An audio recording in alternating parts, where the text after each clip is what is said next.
कभी कभी होती है। मैं बुद्ध की मजबूरी सोच के परेशान होता हूँ कई बार, और फिर मैं सोचता हूँ कि काश यशोधरा जैसा व्यक्तित्व सबका होता।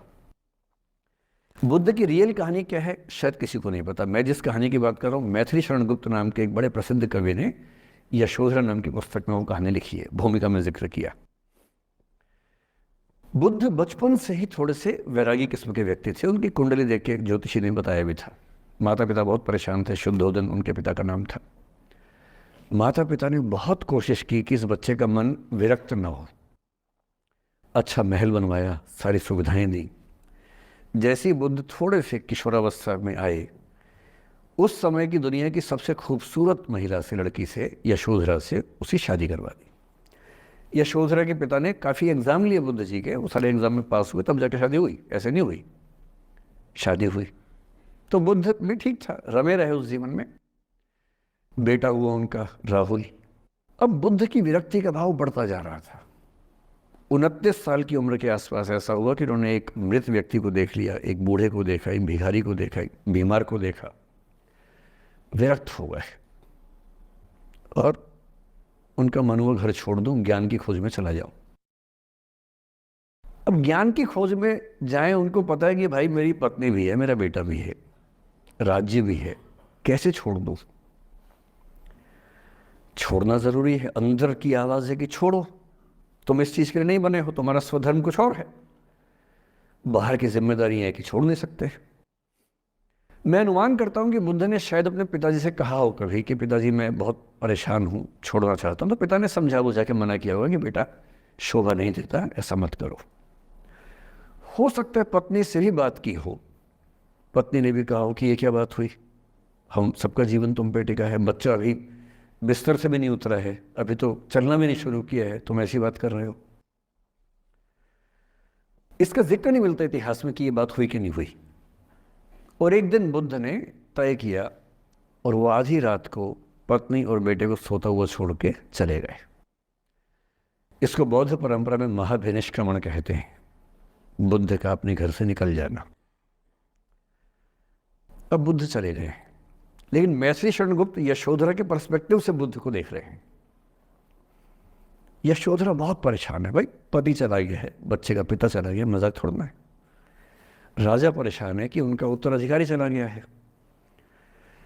यशोधरा इतनी परेशान है, बहुत लंबे समय तक छंद आते रहते हैं कि वो कितनी बेचैन है, कितनी परेशान है। लेकिन यशोधरा की सबसे बड़ी परेशानी इस बात से नहीं कि बुद्ध चले गए, इस बात से है कि बिना बताए चले गए, भरोसा नहीं किया।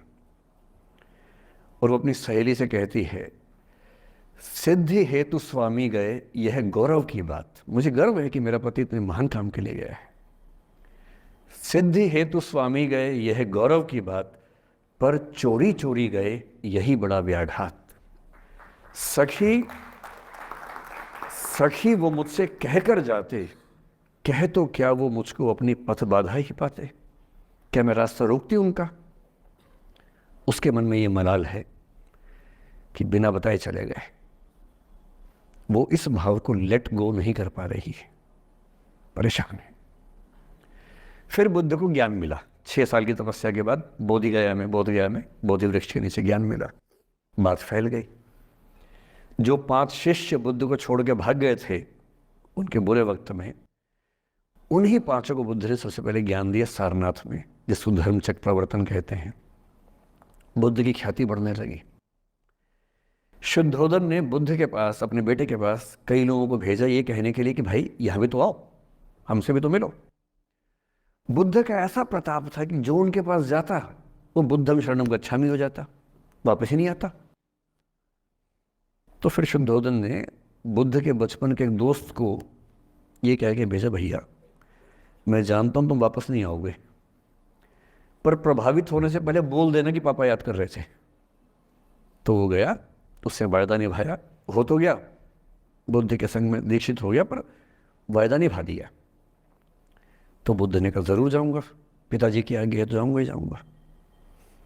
बुद्ध पहुंचे अपने कपिल वस्तु, जो अपना इलाका था, वहां पहुंचे। पूरे कपिल वस्तु में, नेपाल सिद्धार्थ नगर से नेपाल जाएंगे तो नेपाल बॉर्डर पे ही कपिल वस्तु है। मैं देखने गया था वो जगह जहाँ बुद्ध पैदा हुए थे, बड़ा सुंदर स्थान है, आप भी जाकर देखें कभी।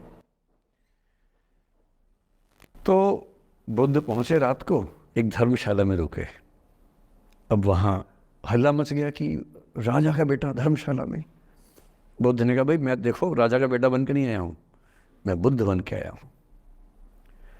सुबह उठ के भिक्षा मांगने लग गए उस इलाके में, अपने ही पिता के राज्य में। पिता ने सिर पीट लिया कि भाई क्या कर रहे हैं। फिर बुद्ध ने सूचना भिजवाई कि मैं बुद्ध हूँ, बेटा हूँ संयोग से, ठीक है मैं आ रहा हूँ मिलने के लिए, पर मैं बुद्ध होके आया हूँ, मेरी चर्या है, नियम है, मैं भिक्षा से ही जीवन जीता हूँ अपना। ठीक है, पिताजी ने कहा चल कोई बात नहीं। फिर बुद्ध गए पिता से मिलने, पिता से मिले, सबसे मिले, भरी सभा में। लेकिन यशोधरा नहीं आई मिलने के लिए, लेट गो नहीं कर पा रहे थे। उसके मन में दर्द था, छुप के क्यों गया, बता के जाता। बुद्ध ने पूछा पिता से कि यशोधरा कहाँ है, तो बोले कि वो कह रही है कि अगर बुद्ध मिलना चाहेंगे तो खुद ही मिलने आएंगे मुझसे, मैं क्यों जाऊंगी भाई, आत्मसम्मान भी तो कोई चीज़ है, मैं क्यों मिलने जाऊंगी। तो बुद्ध मिलने गए। सोचिए कमरे में यशोधरा बैठी है, राहुल साथ में। अब राहुल थोड़ा सा बड़ा हो गया है, 6-7 साल का है। बुद्ध गए हैं। अब आपके मन में आ रहा है कि बुद्ध वहाँ जाके बोलेंगे सॉरी मैंने गलत किया, I hurt you, I really feel sorry. बुद्ध है वो बुद्ध है। वहाँ जाके क्या बोल रहे पता है, भिक्षाम देहि, भिक्षा दो।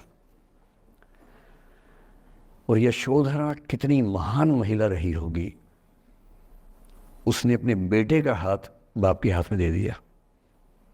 लेट गो का इससे महान उदाहरण दुनिया के इतिहास में नहीं है कि चलो आखिर तुमने आके झुक के कुछ मांगा तो सही।